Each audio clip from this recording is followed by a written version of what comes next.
I can't believe this is happening. And then 20 minutes later, I'm literally dancing on my back lawn in the rain because I had like nowhere to go with my feelings. And we welcome Sara Bareilles. Hi, Sara.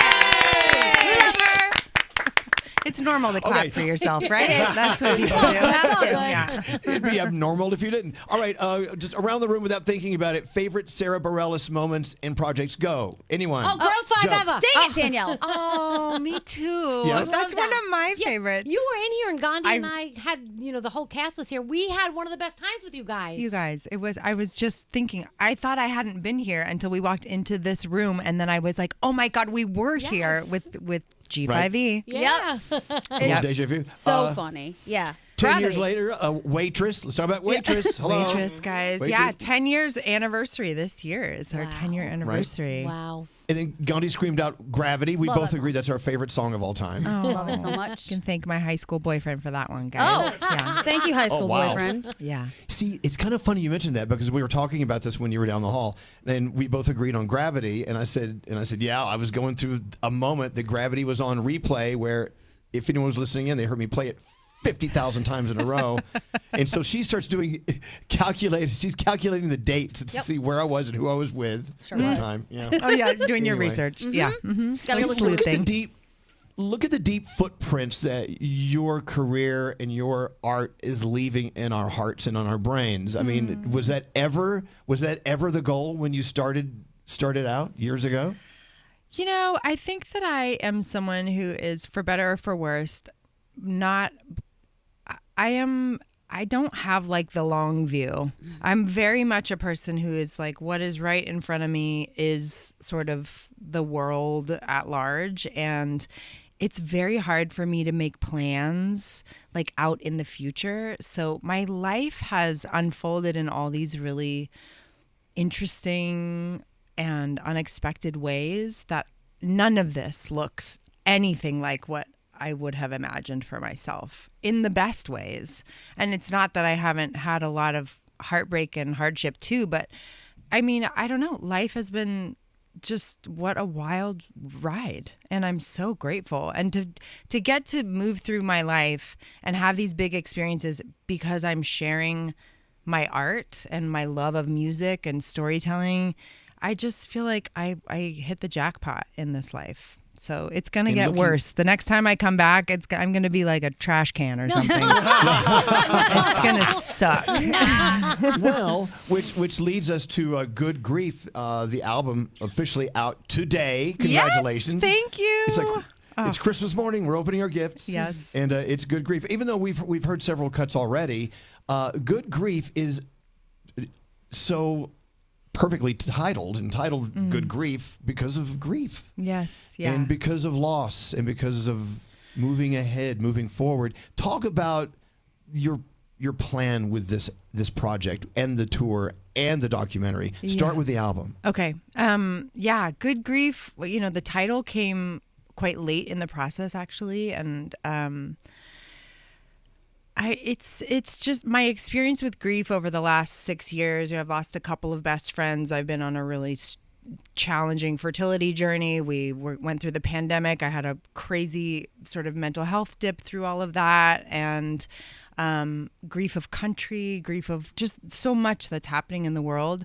But I've also experienced this time as an incredible gift, like to have the lens of learning how to appreciate even what can be devastating because of how ephemeral our time here is, that our relationships move and change with ourselves, with each other. We lose each other. We lose loved ones. We have goals that don't come to fruition. I mean, there's just so much ache in being alive.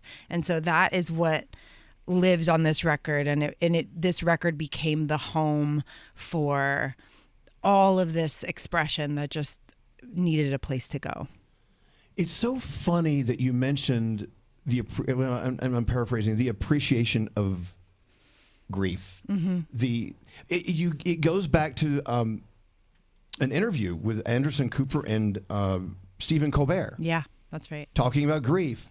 And Stephen Colbert said this line in this interview, which I still recite to myself maybe weekly, about loss and how you really have to love the thing you most wish never happened. Do you remember that?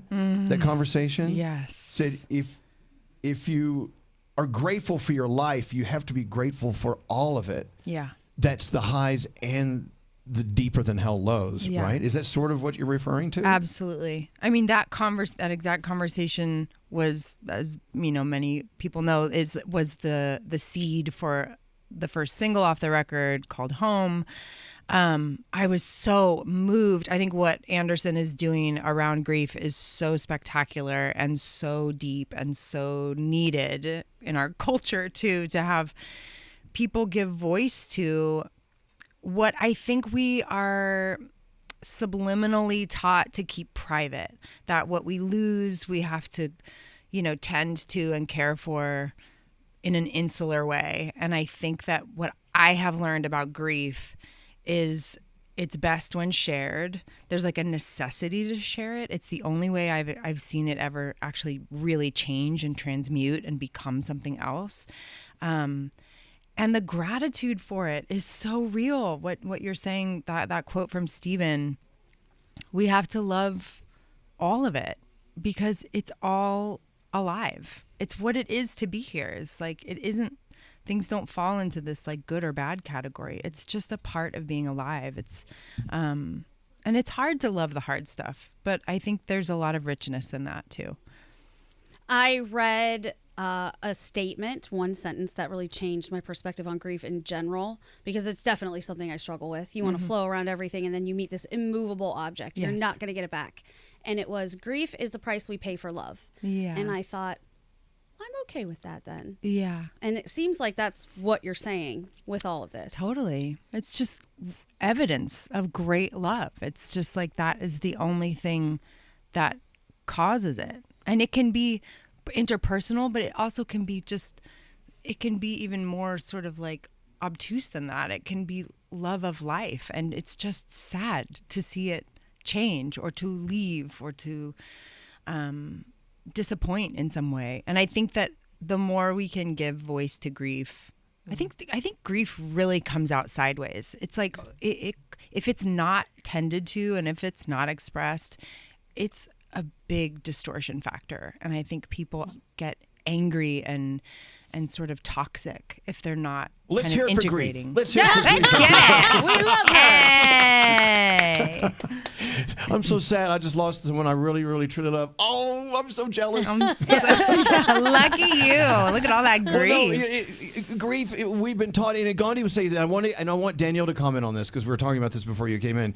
Gandhi was talking about how we were taught for so long about grief as the 5 different things you must experience. It's sadness, then it's happiness, then it's anger. That's a bunch of BS. Yeah. Right? Yeah. It's however you're handling it, Yeah. Gandhi, Danielle, talking about your dad and Yeah, loss of so your when father. my dad passed, in 2019, I still to this day, feel grief on different levels. Like, people ask, well, how do you deal with it? Like, does it come and go? Like, are you over it? I'm like, no, you never get over it. And you never know when it's going to hit you. Like, I could be having the best day ever, and out of nowhere, I start hysterically crying because something reminds me of him. And there's no right or wrong way to grieve someone. Everybody does it in their own way. And I hate when somebody tells you, like, oh, you should be over it by now, or get over this. Ew. You can't say Who that are these to people? someone. Let's call them right now. You We're have gonna. to, you have to do it in your way, and there, like I said, no right or wrong way at all. Yeah, it's so personal, and Yeah. it changes.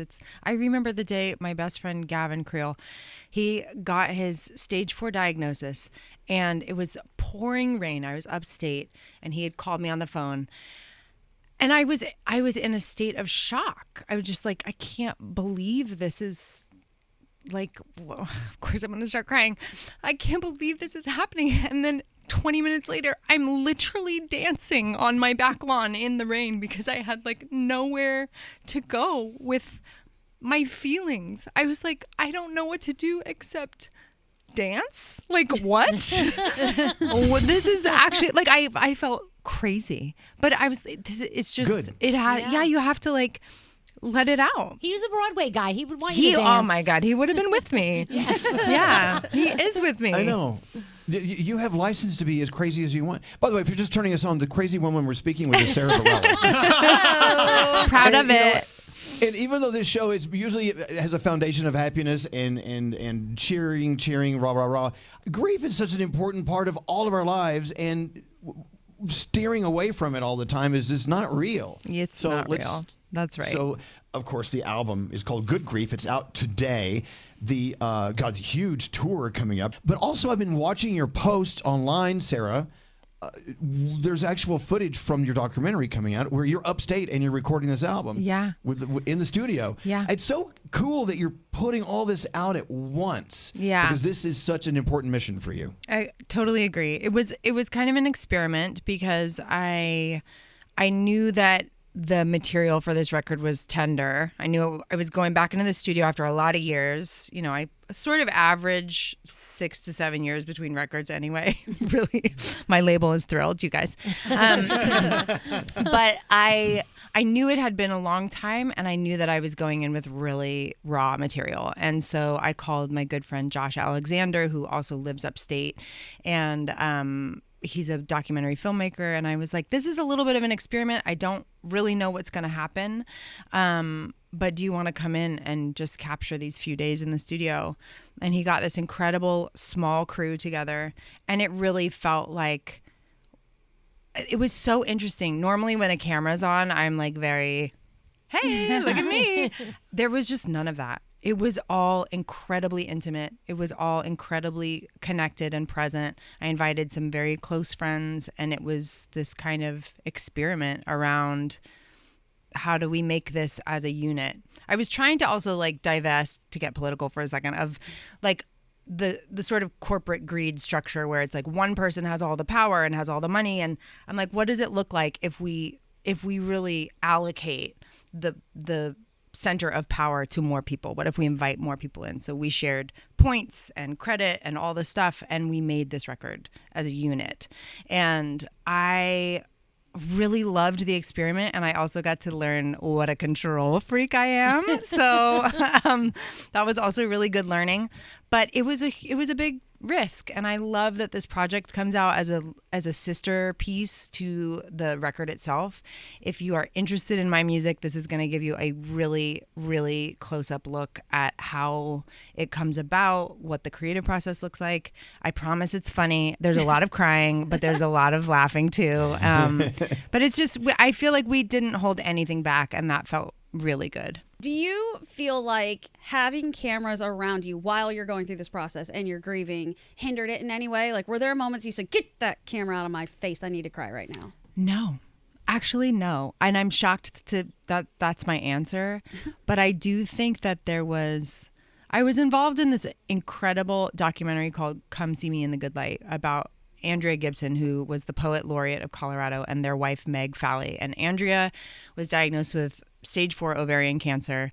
And this documentary follows sort of like the last year of treatment in their life. And it sounds like a queer poet with cancer. What a ride. What a fun jaunt of a film. It is an incredible, funny, hilarious, life-affirming, undeniable film. It was nominated for an Oscar. It was just a really wild ride.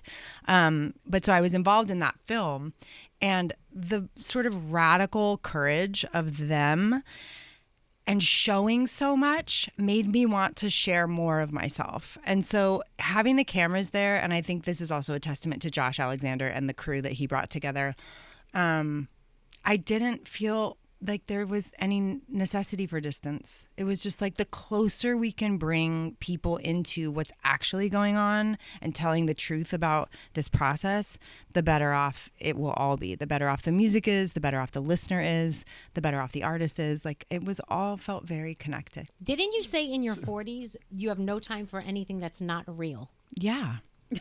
I mean, I kind of feel like I was that way in my 30s too, but very much that way in my 40s. I just don't care. I'm not interested in like the surface shit. I'm just not interested. Why do we wait? Why do we wait? Like, Yeah. why do we wait? Like, I'm in my 60s and I still have hang-ups. I need to just cut loose. But back to what Gandhi was asking earlier, like, did you find yourself in this process to get away from me, to turn the camera off, I'm crying? Would it be the opposite? Like Sarah's like, close up, quick, I'm crying. Hey, guys, these tears, these are But see, perfect. It's so easy, and this project is so interesting to me because it is so easy for us to hide behind laughter. Yeah. It's so easy for us to hide behind happiness or fake happiness. Hiding behind grief is a whole different scene. I don't know if you can really effectively hide behind grief. I think this is very, very real. I mean, you're actually going to have tissues at your concerts, are yeah. you not? Yeah, we are. We are like, By well, the way, it's going to be. She's not doing this. This is not a porn. Whoa. It's tissues for tears. Go ahead. Tissues for tears. I think Yes. what we're sort of inadvertently doing is creating, a little network of a kind of grief ritual where it's like it's not going to be a somber evening at all. That's not my style at all. And anyone who knows me is that, like, as much as I'm willing to sort of go there to the deep water, I love to laugh. I surround myself with people who love to laugh, who are funny. But I do think it is a really intentional space we're creating, that it's like I'm not hiding anything. And I will say it feels so good to be that there's no distance between the work that I'm out here supporting and the life that I'm actually living. There's no secret that I'm hiding, that I come and do a dog and pony show and then I go home and cry. I'm just crying on the microphone, guys. That's just what's happening.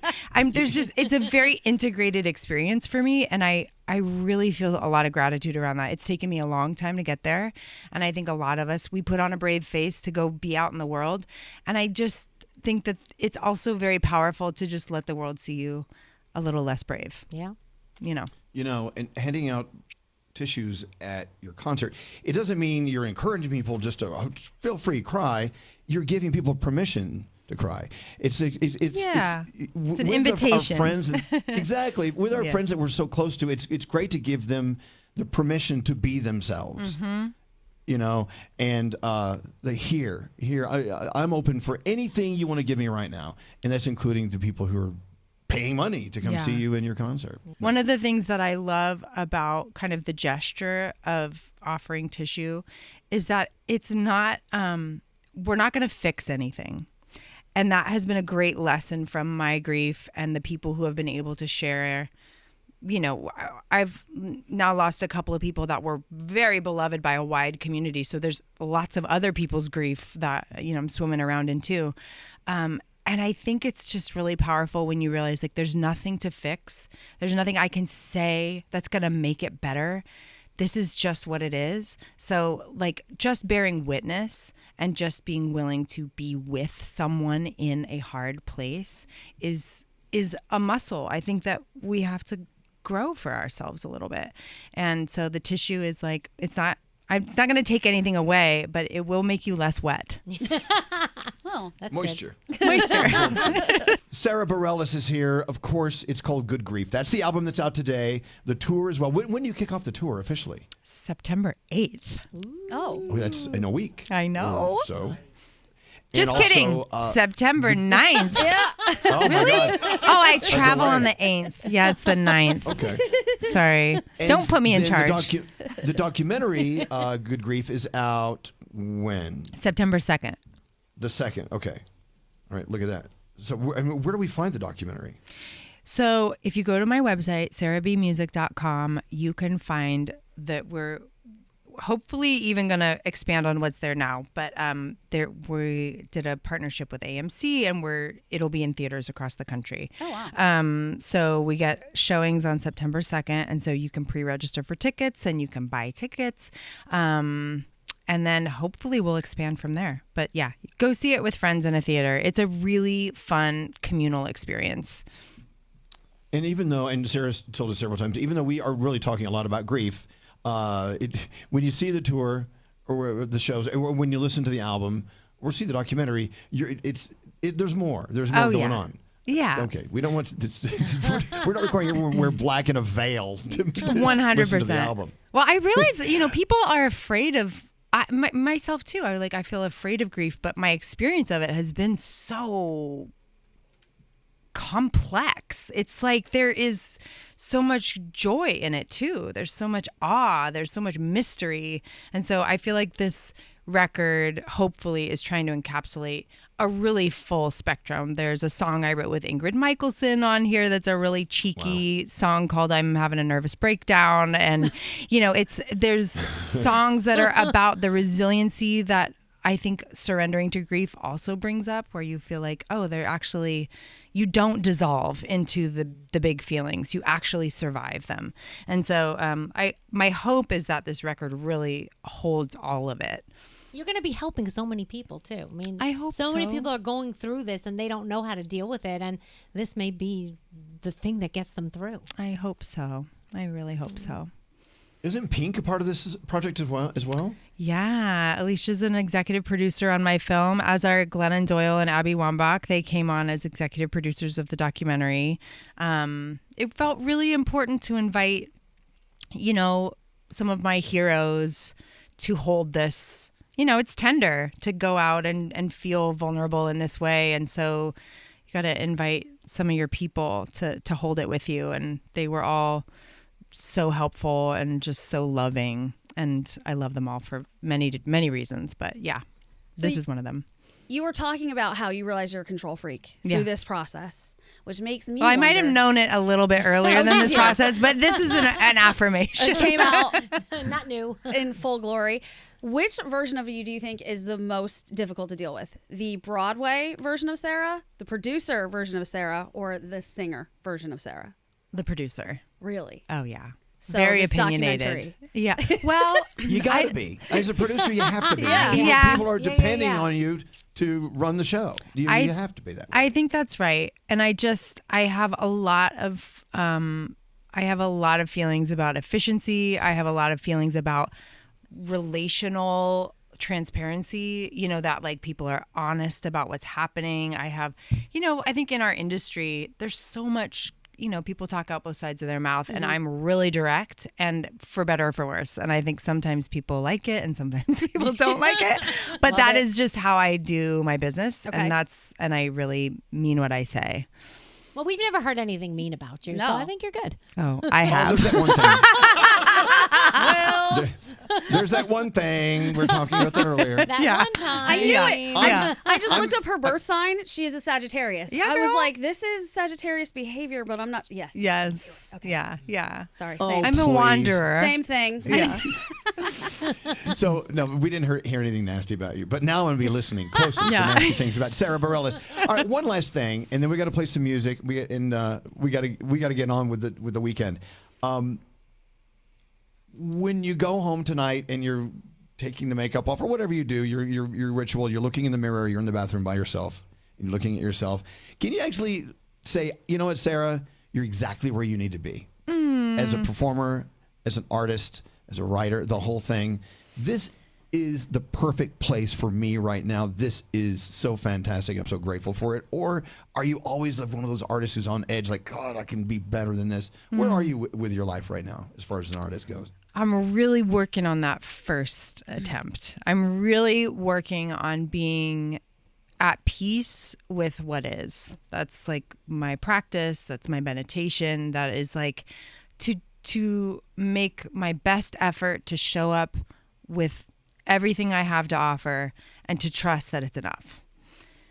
That's my goal. But oh my God, do I spend time being self-critical and self-loathing? 100%. But I really work on that language to try to, because the way you would talk to a good friend, where you're like, I promise you, you're enough. I promise you, you're enough. And I really try to shine that light on myself. But yeah, some days are easier than others. It sure is challenging to just be. Yeah. And my friend Javier, who we lost several years ago, that was his motto. Every time he saw me getting in a tizzy and in a lathered up crazy point, he's like, just be. Yeah. Just be. Yeah. And excellent advice. Look, Sara Bareilles, such a pleasure having you here. Good Grief is out today. Good Grief, the tour, coming up September 9th. The documentary, September 2nd. go to your website, which is sarahbmusic.com. and find out about all of the above. Let's play Just a Kid. You want to play Just a Kid? Yeah, let's do it. Is that where we are now? Okay, set it up. I like the old DJ thing. Okay, set up Just a Kid for us when we play it here on the radio. Let's see. I wrote this song about my friend Chad Joseph, who we met in college. He was my first tour manager. He was my roommate. He was one of my very, very dear friends. And he got diagnosed with stage 4 lung cancer in 2020, or at the end of 2019. He passed away in 2020. And this song arrived like a lightning bolt out of the sky. I was walking home from the grocery store. I had 2 hands full of grocery bags, had to put my bags down on the street and started singing into my phone. And I think Chad was just coming through. So this is Just a Kid. So there you go. Sara Bareilles, Just a Kid. Thanks for coming in, Sara. Thanks for having me, guys.